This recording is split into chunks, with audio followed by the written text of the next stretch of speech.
A'udzubillahi minasyaitonirrajim. Bismillahirrahmanirrahim. Assalamualaikum warahmatullahi wabarakatuh. Hadirin yang dirahmati oleh Allah Subhanahu wa taala. Di sini kami akan sampaikan yang intinya tujuan ini adalah sebagai pencerminan ya, anak yang soleh. Ya. Hadirin yang dirahmati Allah Subhanahu wa taala,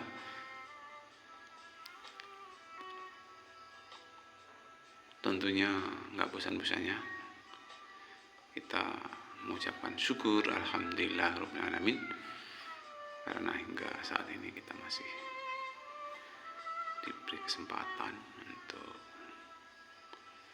mendengarkan ya apa yang akan saya sampaikan.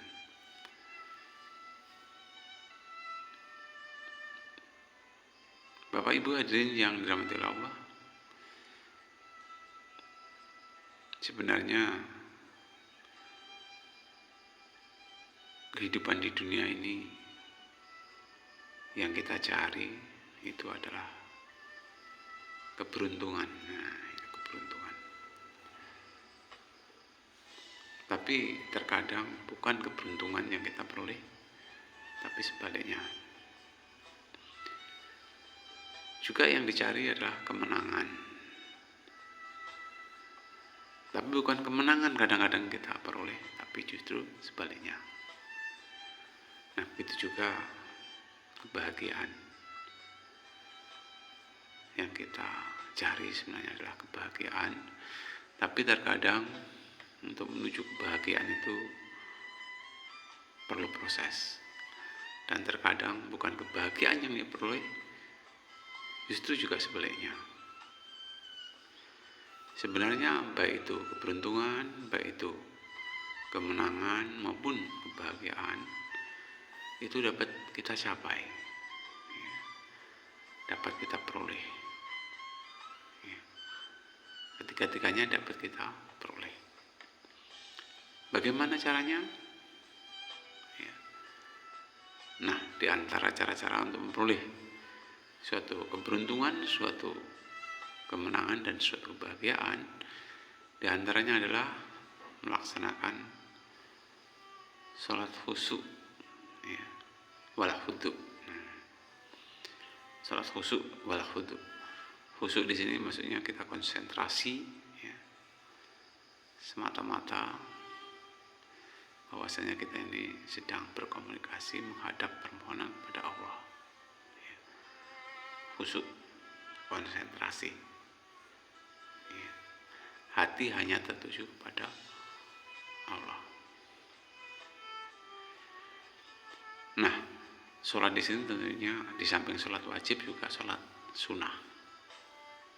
Ya, kita usahakan yang wajib, tapi ada baiknya ya sunnah juga kita kerjakan.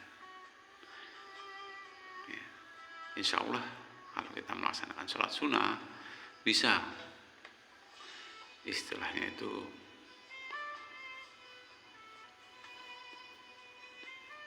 menutupi kekurangan-kekurangan daripada sholat wajib sebagai pelengkap sholat wajib. Ya. Ada yang berpendapat kalau sholat wajib itu ibarat makanan nasi kalau Indonesia, tapi untuk sholat sunat itu adalah lauk pauknya. Nah, ataupun yang sayur mayurnya jadi lengkap. Di samping sholat wajib kita juga laksanakan sholat sunnah. Banyak sekali sholat sunnah ya. Mungkin melaksanakan sholat tobat, sholat hajat ya, sholat tasbih ya, sholat rawatib ya, sholat witir ya, sholat tahajud, sholat duha, dan lain sebagainya. Banyak sekali sholat sunnah.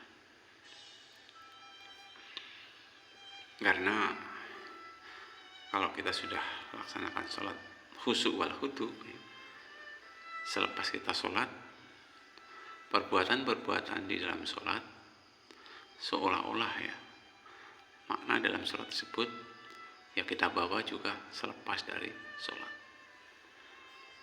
Dalam sholat ucapan kita kan baik, di luar sholat pun demikian. Pandangan kita dalam sholat baik, harapan juga demikian. Hati pikiran juga baik, ya, harapan setelah sholat juga baik. Dan jadi bisa mencerminkan perilaku kehidupan. Ya. Setelah sholat pun perilaku kehidupan kita juga baik. Ya. Kemudian mampu mengatur waktu sedemikian rupa. Di samping sholat kita laksanakan dengan baik, kita hendaknya juga mampu mengatur waktu sedemikian rupa. Ya. Memanfaatkan waktu sedemikian rupa, ya, diatur sedemikian rupa, disesuaikan dengan situasi dan kondisi. Ya. Sementara ada yang mengatakan kalau bisa dibagi 3, ya. Waktu itu kan ada 8 jam, 8 jam, 8 jam sehingga 24 jam kita pilah-pilah menjadi 3 untuk bekerja, 3 untuk ibadah, ya, 3 untuk istirahat. Maksudnya 8 jam, 8 jam, 8 jam. 8 jam untuk istirahat, 8 jam untuk kerja, 8 jam untuk ibadah. Nah, hakikatnya keseluruhannya juga ibadah. Keseluruhan tersebut adalah ibadah. Ya.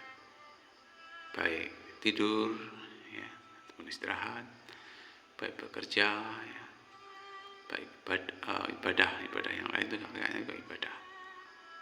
Ya, semua itu kalau kita laksanakan dengan niat karena Allah, 24 jam itu perbuatan kita juga bisa melaksanakan, bisa dikategorikan ibadah. Ya, itu.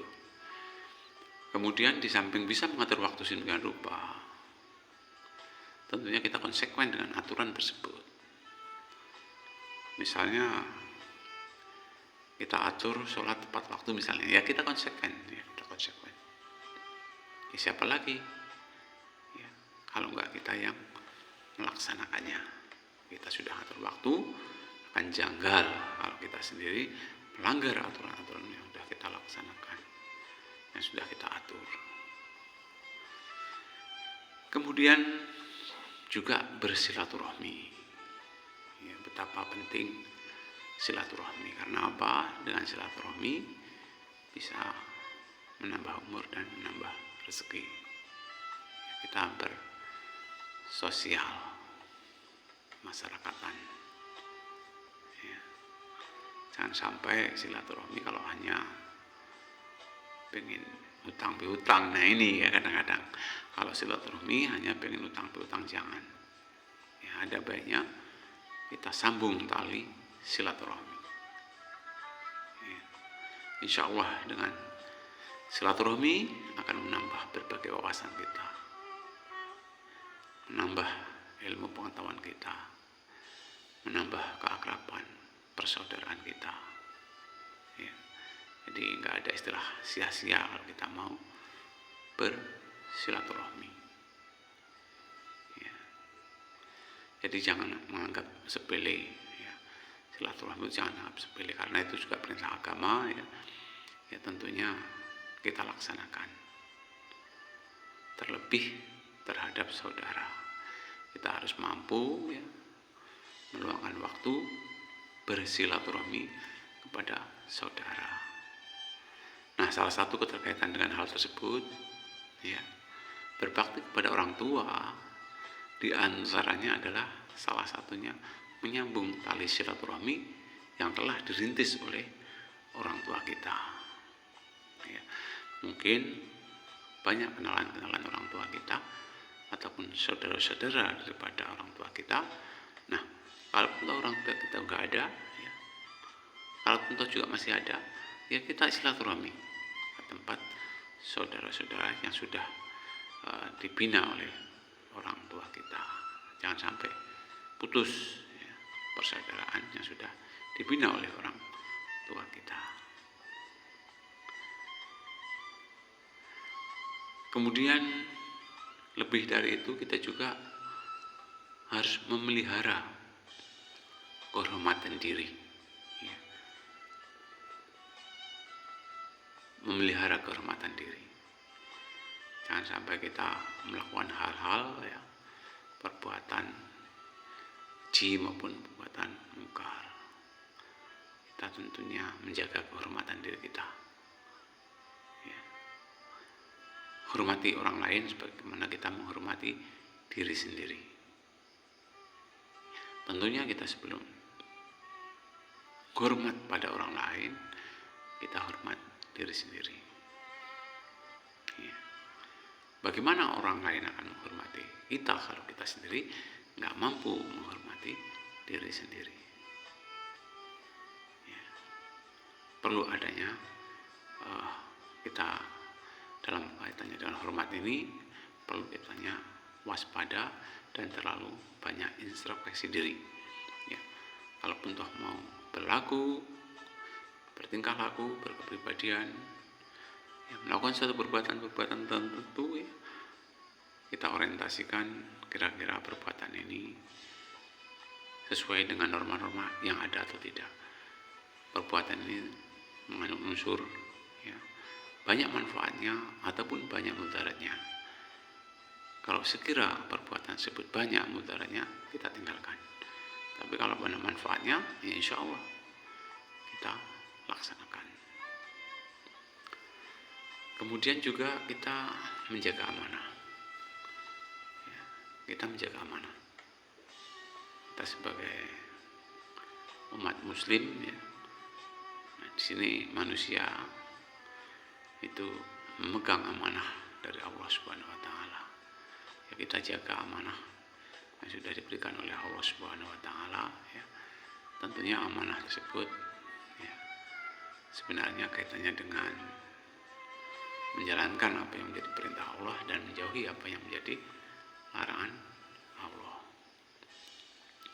Karena pada hakikatnya yang siap untuk mengemban amanah dari Allah Subhanahu wa taala, ya, setelah ditawarkan berbagai makhluk yang ada di muka bumi ini, maka, ya, manusia yang sanggup, ya, memegang amanah. Untuk itu kita tetap menjaga amanah, ya, yang kita peroleh. Tentunya amanah apapun yang sudah kita peroleh, kita jaga. Jangan sampai kita menyia-nyiakan amanah, ya. Kemudian juga kita waspada, ya, dalam kita berbicara, ya. Jangan sampai kita istilahnya itu bicara tanpa ada, ya, fakta ataupun kaidahnya, ya. Kemudian kita harus banyak-banyak evaluasi diri dan menjaga diri, ya. Harus memperhatikan beberapa hal kaitannya dengan menjaga fisik ataupun psikis kita, ya. Tentunya kita tetap bertahan, karena makanan fisik ataupun psikis kita itu harus juga disesuaikan, ya. Hadirin yang dirahmati oleh Allah Subhanahu wa taala, minimal kalau bisa kita berusaha dalam keseharian, sehari semalam 24 jam itu kita juga berusaha kiranya bisa mengatur waktu sedemikian rupa. Maksudnya di sini dalam hal membaca kitab suci Al-Quran. Jadi setiap hari kita berusaha bagaimana caranya supaya Al-Quran itu, ya, bukan hanya untuk pajangan. Masa Al-Quran untuk pajangan, ya, bukannya hanya bulan Ramadan aja. Jangan sampai. Setiap hari kita programkan, ya, ya minimal mau berapa ayat minimal, ya. Syukur-syukur 1 juz, ya. Gak mampu setengah juz, ya. Gak mampu lagi seberapa juz, ya. Gak mampu lagi, ya, mungkin berapa ain, berapa ruku, ya. Syukur-syukur juga, ya, seperti dalam lagu itu, syair itu ya. Obat hati ada 5 perkara ya. Di antaranya adalah baca Al-Quran berikut maknanya ya. Kalau bahasa Jawa katanya tombo hati iku limo sawarnane, moco Al-Quran angen-angen sak maknane, katanya begitu. Jadi kita luangkan waktu ya, mau 1/4 jam, mau setengah jam ya, mau 1 jam ya, mau 5 menit, pokoknya sehari semalam kita luangkan waktu sedemikian rupa untuk membaca Al-Quran ya. Dan juga kalau bekerja, kalau bisa jangan berharap ya, kecuali kepada Allah. Kalau bisa seperti itu ya, tidak boleh berharap kecuali kepada Allah. Karena kalau kita berharap pada manusia, kadang-kadang ya, kecewaan yang akan kita peroleh ya. Kita bekerja tanpa pamrih ya. Nah, kemudian juga perlu adanya keseimbangan ya dalam hal makan minum ya. Olahraga itu perlu adanya keseimbangan ya. Kita kaitannya dengan makan tentunya harus berhati-hati. Sepertiga air, sepertiga udara, sepertiga makanan ya. Gak boleh makan itu berlebihan ya. Istilahnya itu makan itu harus tadi itu ya, sepertiga kita isi dengan air, udara, dan makanan ya. Olahraga ya, kalau bisa ya setiap hari olahraga ya, kita sesuaikan. Nah, ada kalinya juga refreshing, nggak apa-apa ya, kita refreshing, mungkin bersilaturahmi ke mana gitu ya, mengagumi kekuasaan Allah ya. Kemudian jangan terlalu sedih ya, kalau kita tidak beruntung. Jangan terlalu sedih kalau kita mengalami kekalahan, dan jangan terlalu sedih kalau kita ya, mengalami ketidakbahagiaan. Jangan terlalu sedih karena di balik kesedihan itu insya Allah nanti akan timbul kebahagiaan. Jadi kita harus senantiasa, istilahnya itu, bertawakal. Kalau kita sudah usahakan sedemikian rupa ya, tentunya kita bertawakal. Berhasil atau tidaknya kita serahkan kepada Allah Subhanahu wa Ta'ala. Hadirin yang dirahmati Allah Subhanahu wa Ta'ala, walaupun bagaimana semua itu adalah nggak lepas ya, daripada ujian ya.